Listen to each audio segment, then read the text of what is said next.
एक साधु वर्षा के जल में प्रेम और मस्ती से भरा चला जा रहा था।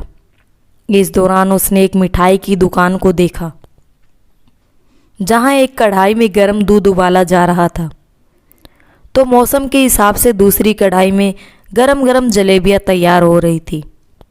साधु कुछ क्षणों के लिए वहां रुक गया। शायद उसे भूख का एहसास हो रहा था या मौसम का असर था। साधु हलवाई की ओर बड़े गौर से देखने लगा। साधु कुछ खाना चाहता था, लेकिन जेब ही नहीं थी, तो पैसे भला कहाँ से होते। साधु कुछ पल से हाथ सेकने के बाद चला ही जाना चाहता था कि नेक दिल हलवाई से रहा न गया और एक प्याला गरम दूध और कुछ जलेबियां साधु को दे दी। साधु ने गरम जलेबियां गरम दूध के साथ खाई और फिर हाथों को ऊपर की ओर उठाकर हलवाई के लिए प्रार्थना की और आगे चल दिया। साधु बाबा का पेट भर चुका था। दुनिया के दुखों से बेपरवाह वो फिर एक नए जोश से बारिश के गंदेले पानी की छींटे उड़ाता चला जा रहा था। यह इस बात से बेखबर था कि एक युवा नवविवाहित जोड़ा भी वर्षा के जल से बचता बचाता उसके पीछे चला आ रहा है। एक बार इस मस्त साधु ने बारिश के गंदेले पानी में जोर से लात मारी। बारिश का पानी उड़ता हुआ सीधा पीछे आने वाली युवती के कपड़ों को भिगो गया। औरत के कीमती कपड़े कीचड़ से लथपथ हो गए। उसके युवा पति से ये बर्दाश्त नहीं हुए, इसलिए वह आस्तीन चढ़कर आगे बढ़ा और साधु के कपड़ों को पकड़कर खींचकर कहने लगा, अंधा है, तुमको नजर नहीं आता? तेरी हरकत की वजह से मेरी पत्नी के कपड़े गीले हो गए हैं और कीचड़ से भर गए हैं। साधु हक्का बक्का सा खड़ा था, जबकि इस युवा को साधु का चुप रहना नखुशगवार गुजर रहा था। महिला ने आगे बढ़कर युवा के हाथों से साधु को छुड़ाना भी चाहा, लेकिन युवा की आंखों से निकलती नफरत की चिंगारी देखकर वह भी पीछे खिसकने पर मजबूर हो गई। राह चलते राहगीर भी उदासीनता से ये सब दृश्य देख रहे थे, लेकिन युवा के गुस्से को देखकर किसी में इतनी हिम्मत नहीं हुई कि उसे रोक पाते। आखिर जवानी के नशे में चूर इस युवक ने एक जोरदार थप्पड़ साधु के चेहरे पर जड़ दिया। बूढ़ा साधु थप्पड़ की ताप न झेलता हुआ लड़खड़ाता हुआ कीचड़ में जा गिरा। युवक ने जब साधु को नीचे गिरता देखा तो मुस्कुराते हुए वहां से चल दिया। बूढ़े साधु ने आकाश की ओर देखा और उसके होठों से निकला, वाह मेरे भगवान, कभी गरम दूध जलेबियां और कभी गरम थप्पड़, लेकिन तू अगर चाहे मुझे वही पसंद है। ये कहता हुआ वह एक बार फिर अपने रास्ते पर चल दिया।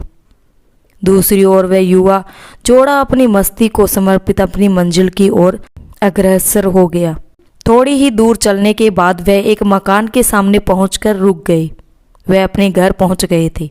युवा अपनी जेब से चाबी निकालकर अपनी पत्नी से हंसी मजाक करते हुए ऊपर घर की सीढ़ियां तय कर रहा था। बारिश के कारण सीढ़ियों पर फिसलन हो गई थी। अचानक युवक का पैर फिसल गया और वह सीढ़ियों से नीचे गिरने लगा।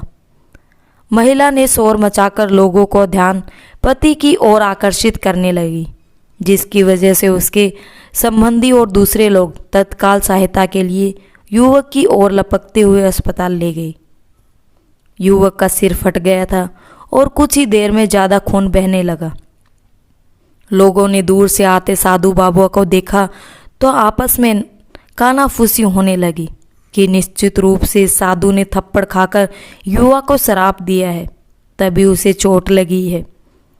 दूसरे युवकों ने यह बात सुनकर साधु बाबा को घेर लिया। एक युवक कहने लगा कि आप कैसे भगवान के भक्त हैं, जो केवल एक थप्पड़ के कारण युवा को श्राप दे बैठे।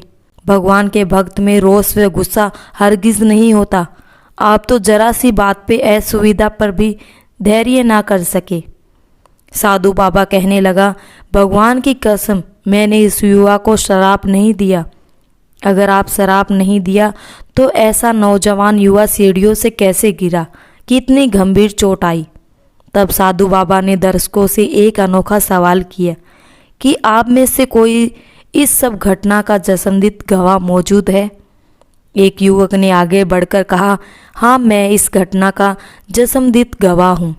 साधु ने अगला सवाल किया, मेरे कदमों से जो कीचड़ उछला था, क्या उसने युवा के कपड़ों को दागी किया था?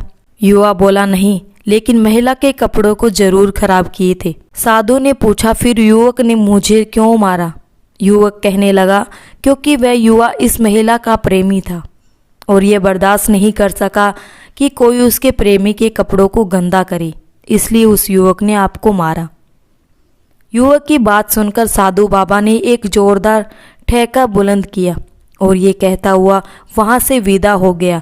तो भगवान की कसम, मैंने शराब कभी किसी को नहीं दिया, लेकिन कोई है जो मुझसे बहुत प्रेम करता है। अगर उसका यार सहन नहीं कर सका तो मेरे यार प्रभु को कैसे बर्दाश्त होगा कि कोई मुझे मारे। मेरा यार इतना शक्तिशाली है कि दुनिया के बड़े से बड़ा राजा भी उसकी लाठी से डरता है। सच है, उस परमात्मा की लाठी दिखाई नहीं देती और आवाज़ नहीं करती, लेकिन पड़ती है तो बहुत दर्द देती है। अपने धन, यौवन और पद का अहंकार दूसरे के चोट पहुंचाने का कारण बनता है, किंतु जब समय का चक्कर हमारी तरफ घूमता है तो हमारे कष्टों का दौर शुरू हो जाता है। हमारे कर्म ही हमें उसकी लाठी से बचाती हैं। बस कर्म अच्छे होने चाहिए। किसी को भी चोट पहुंचाना, खुद चोट खाने की तैयारी करना है। हमें अपने गलत कर्मों से डरना चाहिए, क्योंकि ईश्वर की लाठी में आवाज़ नहीं होती।